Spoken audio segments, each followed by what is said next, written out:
Hi, my name's Feroz.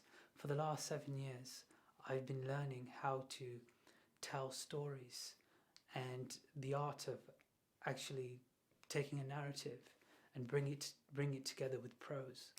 And through a series of trial and error, I've come up with somewhat of a philosophy of how to go about telling stories and also how to write short form and long form writing. So this entire channel will all be about my writing and my philosophy towards storytelling itself. So if you're new to the channel, which you are, it's the first video. If you're new to the channel, then I would ask that you pay attention to each phase that I'm now going to bring you through. Every video will go through some of my work, and then we'll actually firstly I will introduce the philosophy behind why I wrote this, and then I will actually read out what I've written, and then I will talk about at the end of the video how I'm using how and why I've used those things. And in a way it sort of not only relates to you how my process of writing, but it'll also help you with your writing or storytelling, because this is applicable not only to the written form but the visual form as well, which is something I truly believe. Although many people say that they're very different forms, and I'd say yes they are, but people still have to find certain elements relatable. So this poem is called Glorius Ceasar, and it plays on the notion, and it came about by me considering power and those who exert influence over others, and they how they change people, and also how certain enigmatic people can actually change what we think, what things we would do under certain circumstances.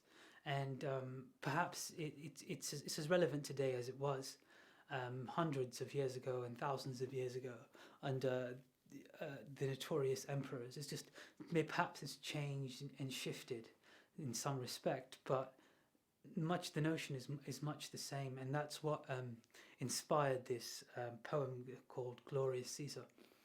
And I think certain parts of the poem certainly touch on the fact that you have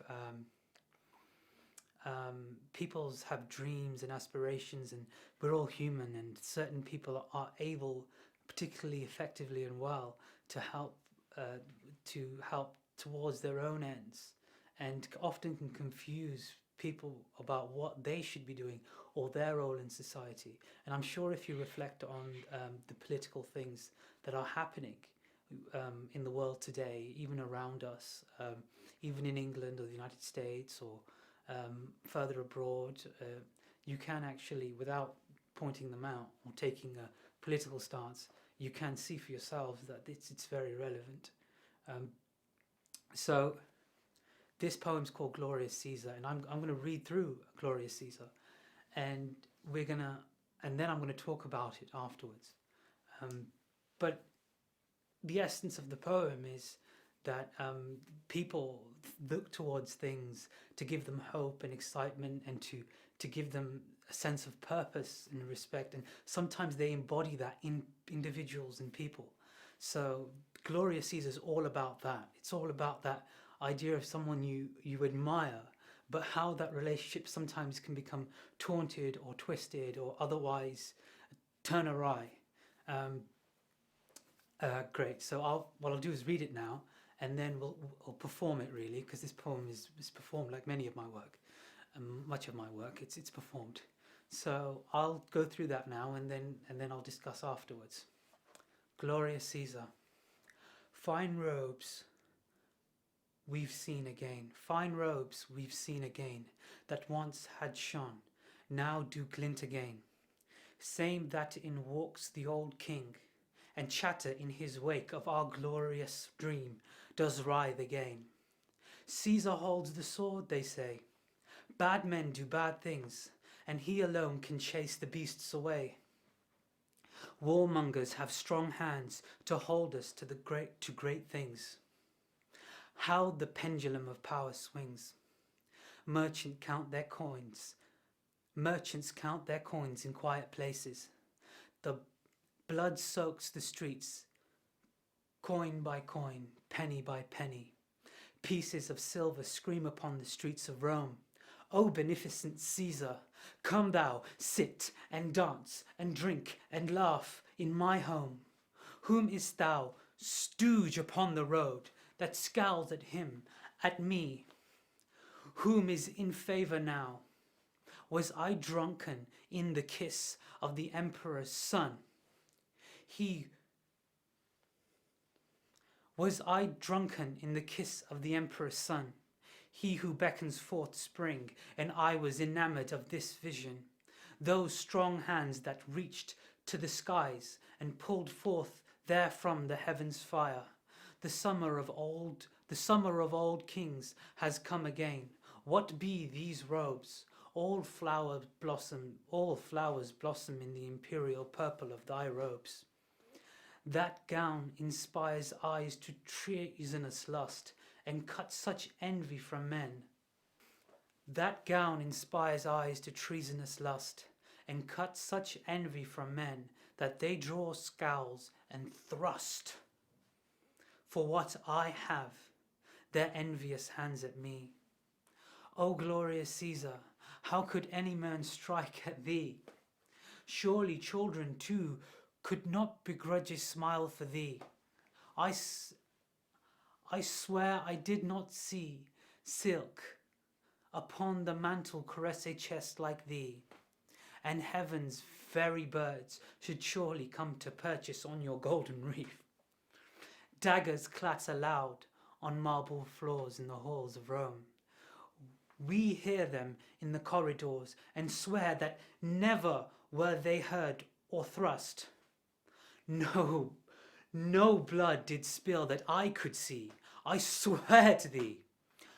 Along the thoroughway did I hear no screaming, nor did our mother's son's spirit come to plead to your deafened ears, bound and gagged, to beg of thee. Caesar is a good man, I say trembling. The finest that ears of silver did their homage pay, and golden glinting eyes did see. Hail the emperor! Those whom are about to die did once salute thee. Hail Caesar, whom rains gold from the skies upon the people. So glorious is he. Look, it falling. Look at how it gleams. The robes of glorious emperor unravelling at the seams.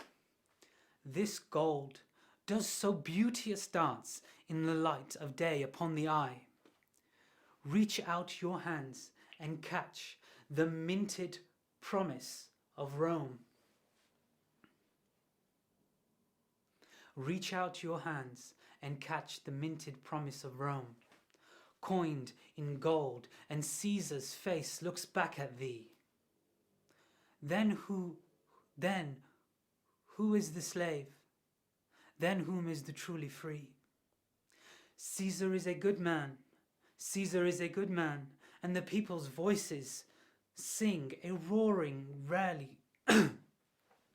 Caesar is a good man, and the people's voices sing a roaring rarely sweet, the fervent song of cherub song. They claim the very strings of his heart they strum.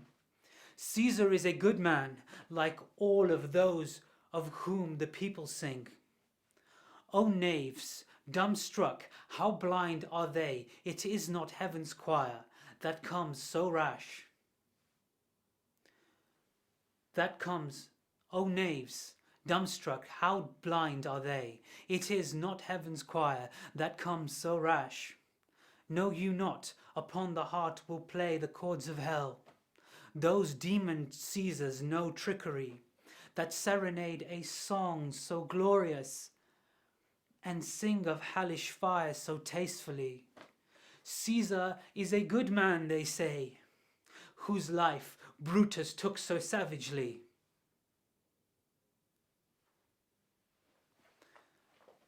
That is the poem that I'm speaking about. and Glorius Caesar. I think it plays on this notion that we have these dreams as people, as we like to look up to leaders, and we like to believe in greatness. And I think this is interesting because in history, certainly in England, we have a notion of the divine right of kings, and actually, Beneath the Lights of Stars plays a lot in this theme, which is my great work, my grand work, which is my novel, and that. I think it plays on a similar notion that we have a belief in God, and many people, many religions, they have a belief in God, but we have a belief in God, but there's also often a lesser belief in what is essentially our rulers, and who we choose to lead us, and sometimes that can become a complicated relationship. It can become something where our hopes and our desires and our better selves are sometimes certainly in religious leaders can or political leaders, or a mix of the two, can become one and the same in that conversation, and kind of embody that in our everyday. And I think the poem essentially, when it starts off, it starts off with the notion that the old robes are essentially becoming renewed in a sense, and in that respect, we get what we need from it. What we need to draw as people from that, the leader of the notion of a powerful, all-embodying good leader. And I think perhaps that's our human selves, that we're trying to reach out to such a leader, and we embody sometimes things that aren't necessarily there, and then aren't necessarily embodies that person's character, or that they won't live up to, but necessarily we give those people that, and sometimes they pretend to have that. And I think perhaps Caesar, in some respects, did embody that for a lot of Roman people, but also we can see other, figures of history perhaps that did. Some that lived up to that, and perhaps some that didn't. But that's why, as you go through the poem, you start from the beginning, where we start with that notion of what people believe and what they wish to get from such a leader. And then as the poem goes on, we end up in a position where you can't see these daggers, you can't see this, you can't see that, but obviously it's happening, and there's murder, and we push it away because we don't want to see it, because we don't want to believe it, because a lot of the time it has more to do with us than actually the reality. So that's what. And then as you get towards the end, we do get the notion that actually perhaps we have been turned awry. And perhaps it's all been, how willing are we to stick to that notion that this person is this incredible individual, but humans all have flaws, and certainly humans that are given power are incredibly tested. So that's what Glorious Caesar is about, and this is what I do. I write, and I like to share my thoughts with people. And I'm going to make many more videos. I have many poems I've already written, second, third draft, final drafts. I've done them. I've been writing for a while now, and I'm also going to share stuff about my novel, Beneath the Lights of Stars, and that will be very enjoyable. If you want to support my channel, if you live in the London area, like and subscribe if you enjoyed listening to my poetry and my work and my thoughts on literature, but also on philosophy itself. But also, if you'd like to support my channel and you live in the London area, and you're thinking of doing up your garden, I run a landscaping company, and we design, build gardens. We do remedial work, fencing. We lay patios, anything along that line. It's called Dean's Garden Landscapes. That's the name of my company. I'll put a link in the description below, but get in contact, give us some work. I don't believe that if you're an artist and you really wish to give out your message, that you should be looking to monetize that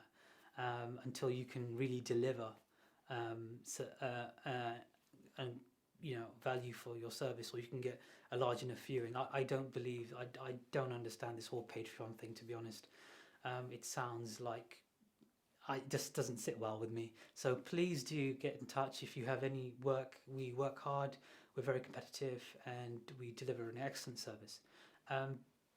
So other than that, I will see you later. Thank you so much for seeing this video, and subscribe to the Poet Sultan, like the video, and I'll be coming with a lot more stuff. I do put a lot of effort. I'm very busy, or I do put a lot of effort into these videos, and try to share my thoughts with you. Thank you. Have a lovely morning, day, evening, whatever. Catch you later.